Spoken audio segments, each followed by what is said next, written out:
This is Chris Smith for T3.com, and I'm inside the confines of the Apple iPhone 4, more specifically the iMovie app, which brings full video editing to your mobile phone for the first time. Now, I'm shooting this video using the 720p high-def video camera that's now been packed into the iPhone 4, and I'll be talking you through the features on the iMovie app that's now available for £3 from the Apple App Store. Now, one of the coolest elements of iMovie is how you're able to shoot directly into the timeline. Now, this is one of the features that Steve Jobs mentioned in his announcement for the Apple iPhone, and as you can see, that's exactly what we're doing now. Once you're done, you can click Stop Recording and then click Use to enable you to drop the clip right into your timeline. It's also really easy to add pre-captured video and photos into your timeline in what is a tremendously slick interface from Apple.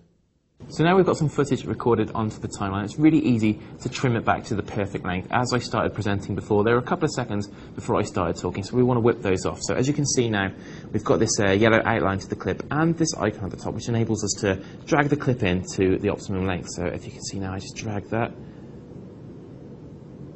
backwards and forwards, and there we go. That should be perfect now. Now, next up, you're going to need to select a theme. Now, strictly speaking, you have to do this at the start of the project, but it's easy to change. So if I just click the settings icon here, and you can see a range of themes that I'm going to flick through. You've got modern, bright, travel, and these themes affect your choices in terms of transitions and your subtitles as well. So as this is a news piece, skip over one, and we'll go with news. You can also switch on or off whether you'd like theme music to accompany your video also. As you can see, you can also add titles to your clip in the style of your chosen theme, and that's extremely easy to do. You just double tap on the clip once it's in the timeline, choose the title menu, summon the keyboard, and then type in your name, and that will appear inside the clip. Now, once you're ready to move on to the next scene, you simply add in a transition, which will appear like so.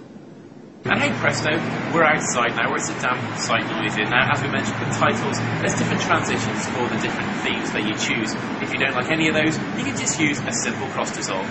So if you're that way inclined, you can also add music to your presentation, and you do this by clicking the Import Media button at the bottom of the screen here. Now, as you can see, you can add anything from your iTunes library. We've got a bunch of albums here, but I'm going to select some music from one of the themes, and as we're working within the news theme, let's click news, and it drops it right at the front of the timeline. So let's play that, and now it sounds like we're on news 10, but as you can't control the volume on this or click where the in and out points are on the music, we're going to ditch this from our timeline by holding and dropping it off the timeline. This also works with any video clips you want to dispense of from your project. So now you've added in your titles, your transitions, perhaps even a little bit of music as well, and it's time to export it, and that is extremely easy as well. If I just return to the project page here, and then you can click the share button in the bottom left hand corner, and you can export this at 3 resolutions, 360p, 540p, and then glorious 720p high definition. So if I just click up there, and that will export the movie direct into your camera roll.